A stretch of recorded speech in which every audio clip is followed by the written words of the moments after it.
O'rta Osiyoda har ikkinchi oilada nosog'lom farzand dunyoga keladi. Men Salomat Alisherovna 19 yillik professional mutaxassis, psixolog, vrach, psixonevrolog, nutritsiologman. 19 yillik ish faoliyatim davomida 100 mingdan oshiq bemorlarga ijobiy xizmat ko'rsatib kelmoqdaman. O'rta Osiyo hududi yod tanqisligiga uchragan zona hisoblanadi. Va shu tufayli tug'ilayotgan farzandlarimizda aqliy rivojlanishida muammolar, nutqiy rivojlanishida muammolar, autizm va shunga o'xshagan nasliy kasalliklarni qo'zg'alishi kuzatilmoqda.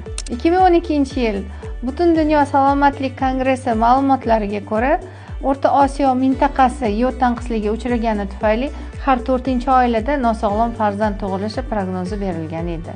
Lekin 2022-yilda bo'lgan kongressda bu statistika har 2-oilada nosog'lom farzand tug'ilishini prognozlab berdi. Sababiyati iqlim o'zgarishi. Xo'p, nima qilish kerak? Diagnostika qilish kerak.